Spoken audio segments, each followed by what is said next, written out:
Thanks for joining us for today's episode of The Capitalist Investor. As always, you've got your boys, Mark and D. Mark, what's going on, man? What's up, dude? I am just, going to have a sip of water out of my new Swagalicious Capitalist Investor fake Yeti mug. Knockoff Yeti. These things are pretty cool, by the way. It looks great. It really does. I like them. So the shirt should be here by the time this episode is published. We're probably a week away. Yep. Mm-hmm. So for all of you who've given us reviews, you got a one of these little mugs and you got a shirt coming your way. So again, just shoot us an email. We appreciate all the love that we've gotten so far. Yeah, a lot of great comments. We do appreciate that stuff. Very, very much. So for today's show, D, we're going to go with another themed show since I had so much fun last week. All right, let's go. We're going to go with whether the country votes red or blue, these stocks are tried and true. All right. It rhymed. Did you plan that? Dude, I did not come up with that, but I'm taking credit for it. I love it. It's pretty good. It's probably the best thing that's ever happened on this show. Right there. Yeah, we're not that good. So yeah, that's got to be one of the best. So basically, let's talk election-proof stocks, right? Because as of the time of the recording of this show, the betting odds are like 67% in Biden's favor. Right. But the betting odds were heavy in Hillary Clinton's favor back in 2016 as well. So I really have no idea what's going to happen. You know, the stock market is up since August 3rd. And our research resource says that if it's up the 90 days before the election, the incumbent party stays in office. That's worked like 87% of the time. Right. It's up pretty big since August 3rd. But at the same point in time, all of the Biden stocks are outperforming all of the Trump stocks. Right. You know, so look, I think what we want to talk about here is I don't care who you are. I don't care who you want to win the election, what your political preference is. We're going to talk about some stocks, some categories of stocks, and then we'll give you some individual stocks as well that we think are election proof. No matter who wins, these stocks should belong in your portfolio. Yeah, for sure. Right? I mean, given all the trends we're seeing. Mm-hmm. You know, while I was thinking about the show today, I was we talked a little Cobra Kai last week. We'll work a little fantasy. Did you watch any of it? I did not. No. Dude, come on, man. I don't even have, what is it on, YouTube? YouTube TV? No, it's on Netflix now. Oh, it's on Netflix now? It was originally YouTube Red when they had that back in the day. Now I think it's YouTube Premium.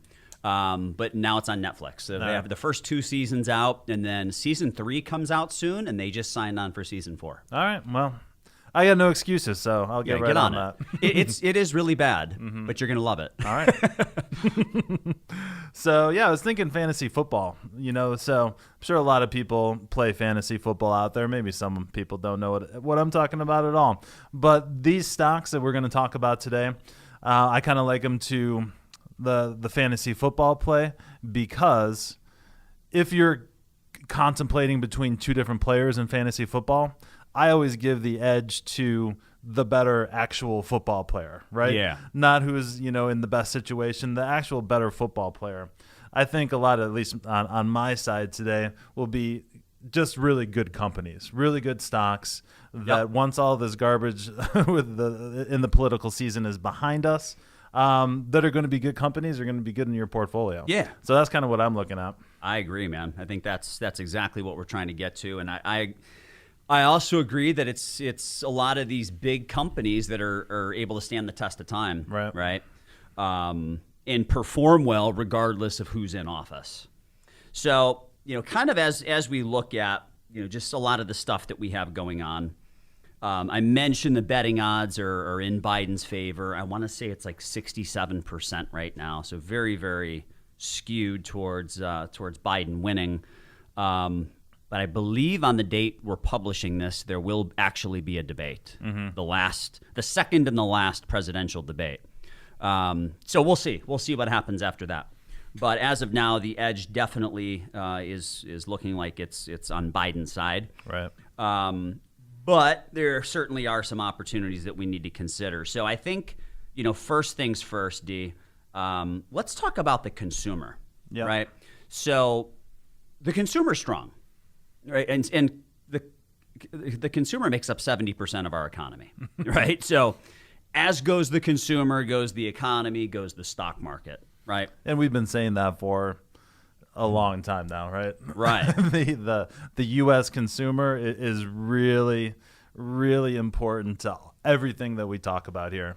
Yep. And as soon as you see that there is a black swan event like COVID-19 that completely handcuffs the consumer, here comes the Fed and the government giving everyone $1,100 a week to sit on their couch. Right. Yeah. So helicopter money. The consumer is strong, and it leads me to believe that no matter what happens, the consumer is going to remain strong. Now, I know that's not true. That's an overgeneralization, but even when things are bad, I think because like what we've learned from the Great Recession, the Fed and the government, they're just going to be quicker to step in and provide some sort of relief, right? Yeah, I mean, can you imagine like being in a time machine and going back to, 1992 and telling someone who's living in 92 that one day the government will just drop $1,200 from the sky on everyone. Could you imagine what people would say back then? That it's never going to happen. Yeah, absolutely. But it did. It literally did. Yeah. So, like, remember the salt guy?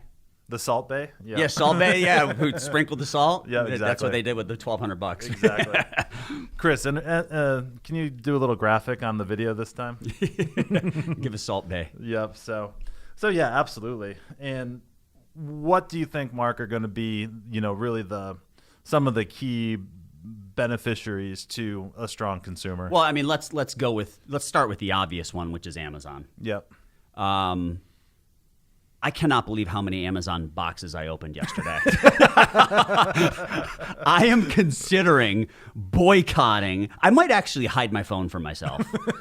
I have a shopping addiction, and it's not good.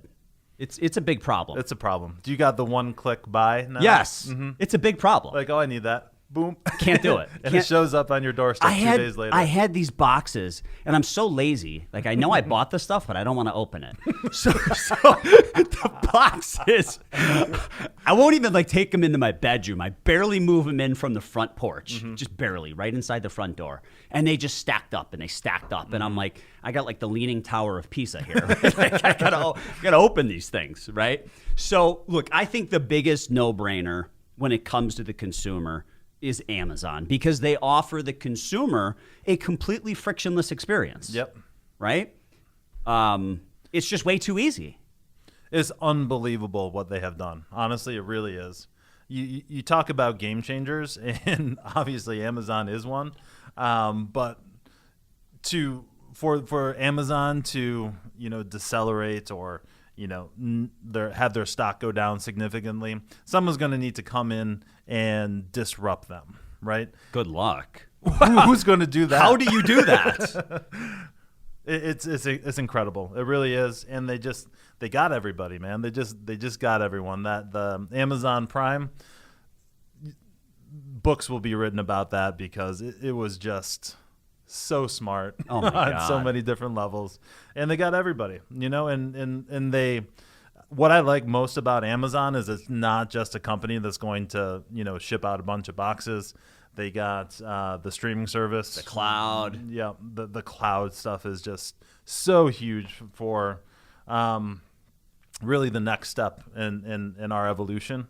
So it's just a complete company. It's got everything that you could possibly want. It doesn't matter if Trump or Biden or whoever is in the White House is going to be an amazing company. Yeah, exactly. I've always said jack of all trades, master of none, but that does not apply to Amazon. Right. Jack of all trades, master of all trades. Absolutely. I mean, they're amazing. Yep. Right. All right, so let's move on from that one. Kind of following the consumer theme, housing. Yep. Right. So, I mean, the home builders are on fire. The home improvement retailers are on fire. So we talked about this a little bit last week as we were pivoting towards some stocks that we liked that weren't spooky, right? The Best Buys of the world who are selling the big screen TVs to people who are trying to create their new home theaters and stuff like that. Who would be your favorite housing stock. And by housing, I want that to be a very broad category. I'm not talking home builders per se, right? Mm-hmm. I want that to be as broad as possible. Yep. Who do you like when it comes to housing? Well, I think probably one, well, maybe not so obvious, but, we talked about this a bunch. The home improvement retailers are going to be big when it comes to that because I can tell this story. I'm trapped in my house. Yeah. I wanted to make it as nice as possible now because I don't even have any prospects of going, to Mexico or Hawaii or anywhere on vacation. People literally probably pulled forward 5 years worth of vacation expenses and are in the process of sinking it into their house. Yep. Right. And I talk to real people, my real clients, almost every day.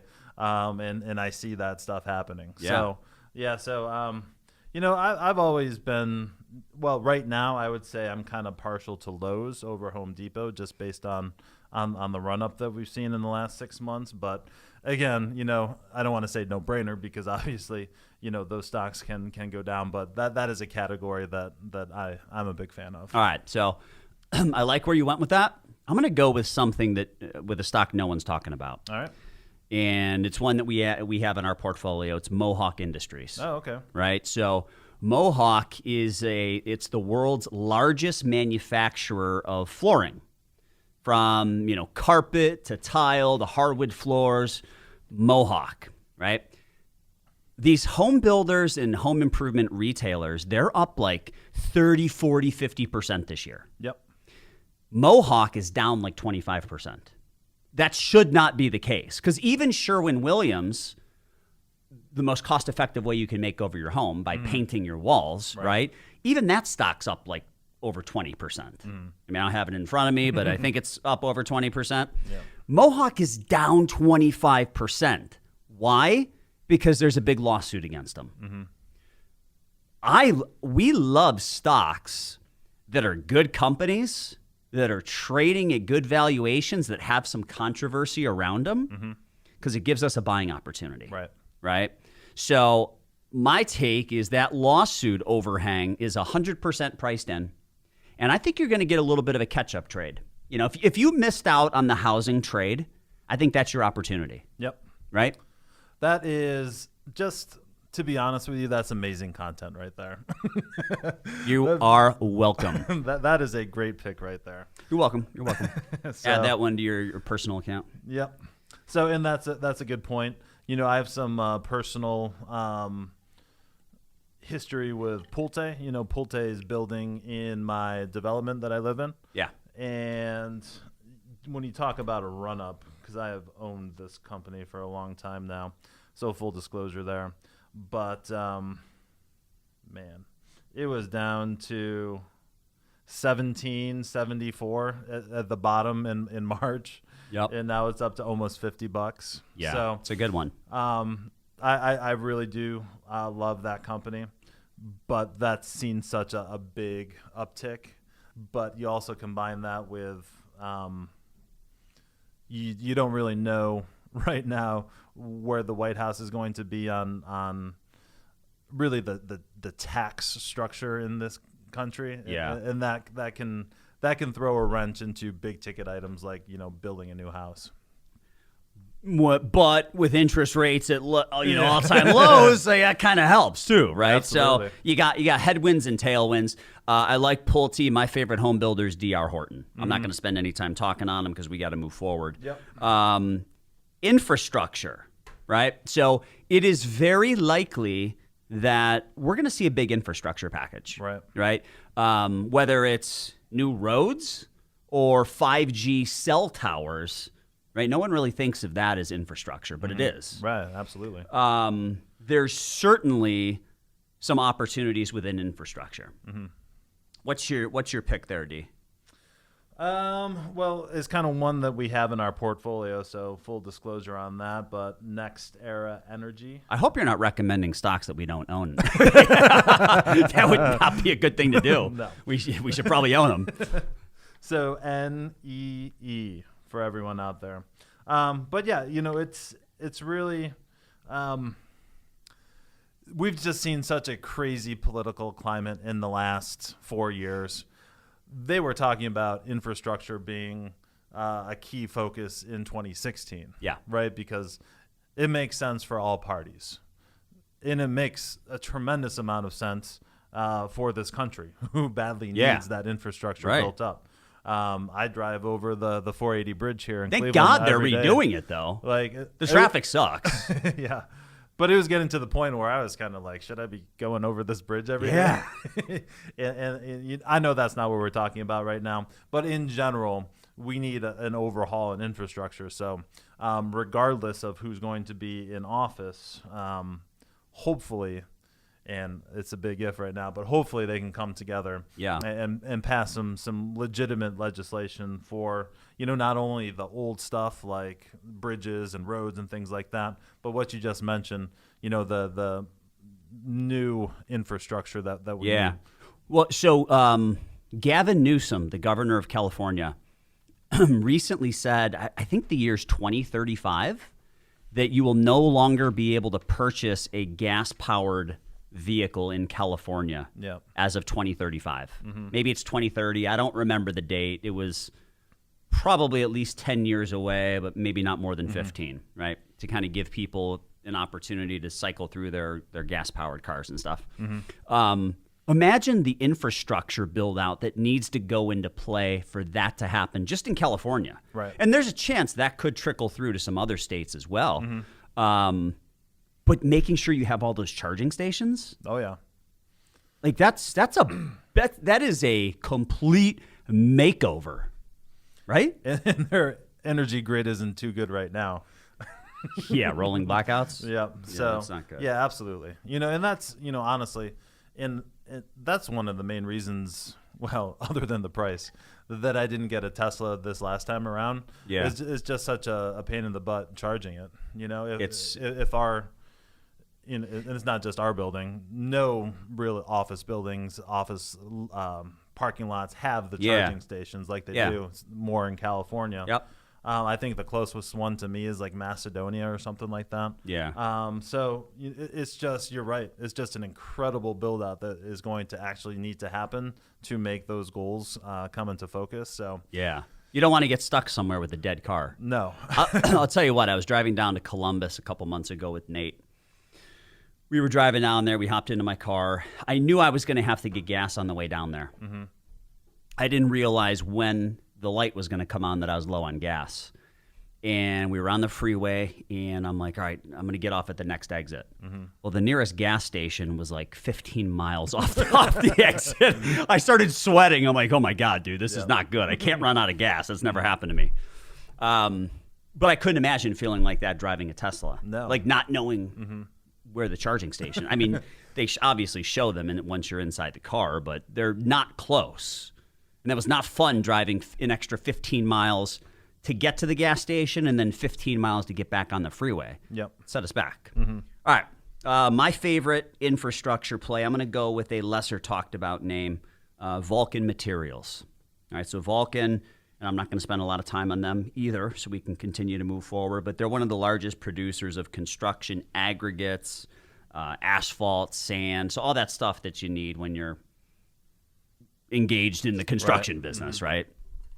Tech and healthcare. I mean, obviously, we're overweight both of those sectors, and I think that those sectors are going to continue to perform well. Right. Who do you like in the tech space?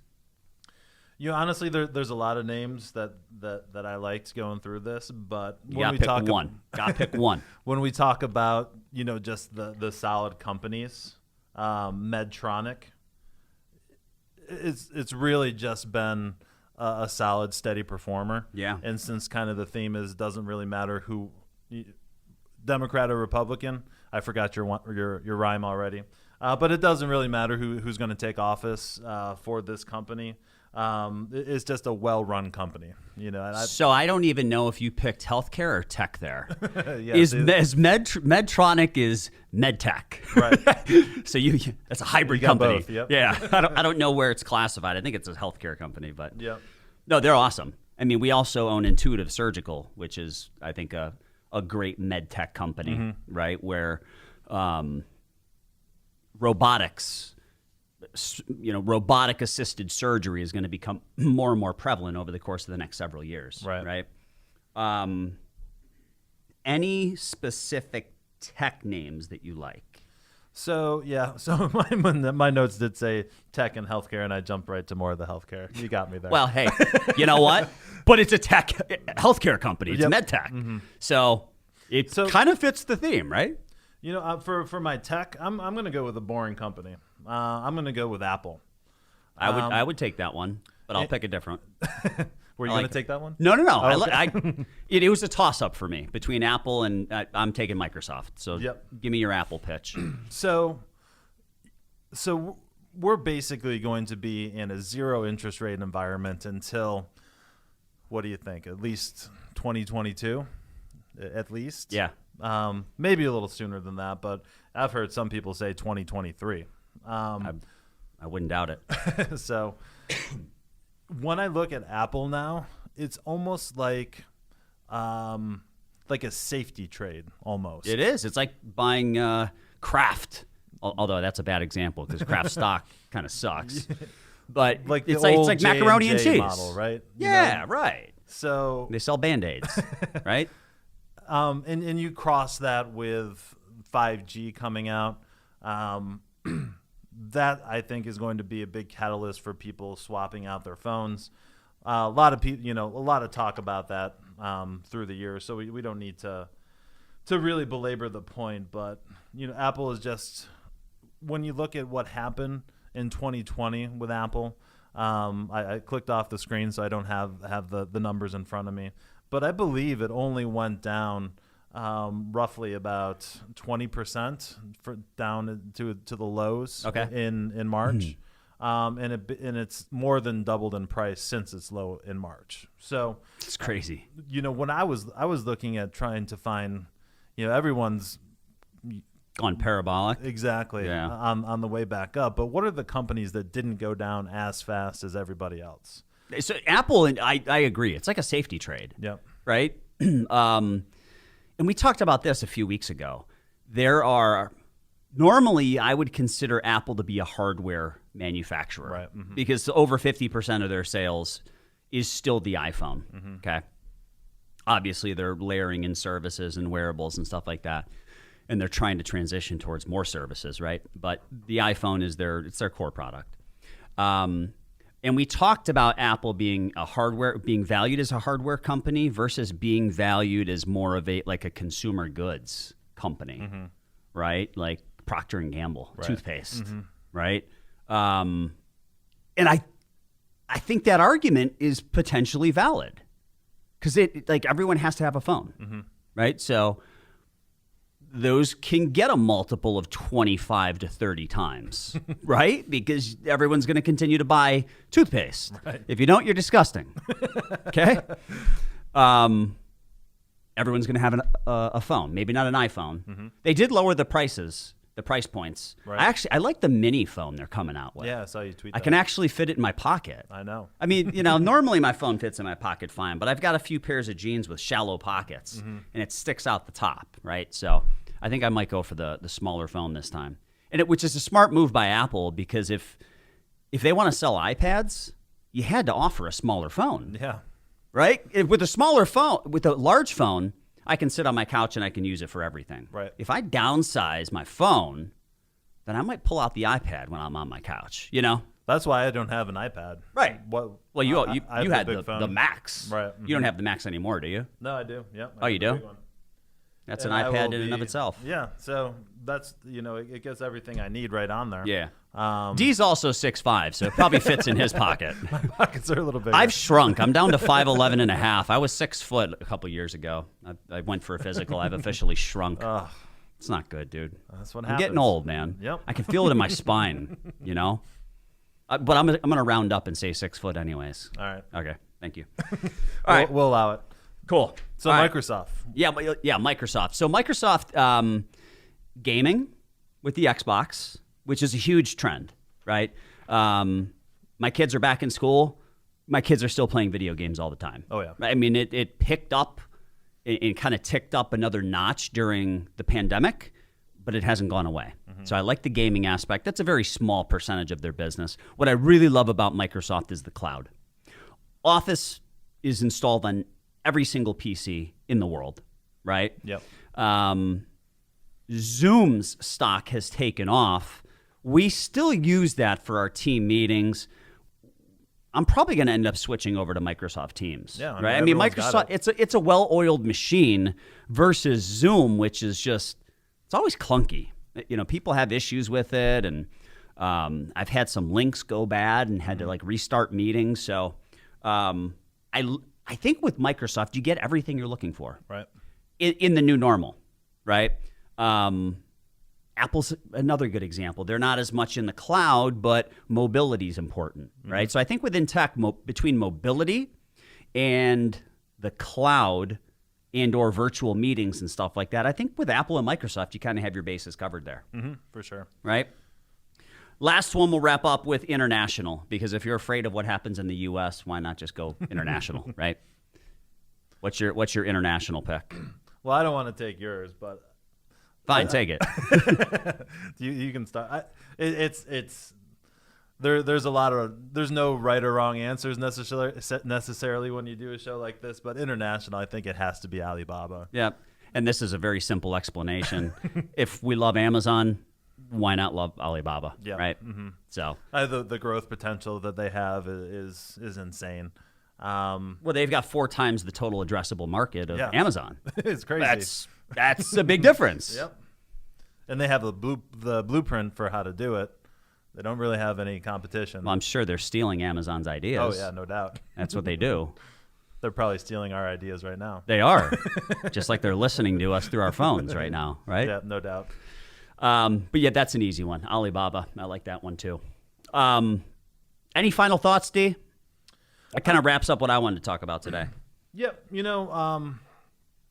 I think everyone should keep in mind, I was thinking about this too, it's not, unless there's a sweep, a Democratic sweep, I don't know how much the market's going to be affected, honestly. It's what the market is pricing in. We talked about the odds. What the market is pricing in right now is gridlock. I think so too. Yeah. I agree. So, because a Democratic sweep, I don't think the market would be up this much. I totally agree. Because earnings would drop by 10% if Biden's tax rate goes from 21 to 28%. If the Senate stays red, he's not going to be able to do that. Right. I think you're spot on there. And then you're going to just get, Democratic executive orders, right? And that'll have some effect, but not like completely changing the tax code or something like that. Who would issue those executive orders? That was my other thought. I mean, if Joe Biden really does get elected, like he's what's running the over/under for how long he's actually the president? He was just in Toledo saying he's running for Senate. Yeah, I saw that. I mean, I'm speechless. All right, we're done. All right, everyone, thanks for listening to today's show. Swaggy Swag, come and get some swag. Shoot us an email, info@swpconnect.com. Give us a good review. We'll get you a fake Yeti mug. They are nice. We were talking. They're not just for coffee. They're for cocktails too. Absolutely. It's no longer summertime, but even in the fall, man, you want some like spiked apple cider, or it's fine. You can put it in one of these, right? Yeah, have it I got ice in here, right? You hear? I don't know if you can hear that in the mic. Yeah, it's for cold and hot. It's not just for coffee. And then the shirts. Shirts should be here soon, so come and get your swag. Check out the show notes. Check out the YouTube channel, and we'll talk to you next time.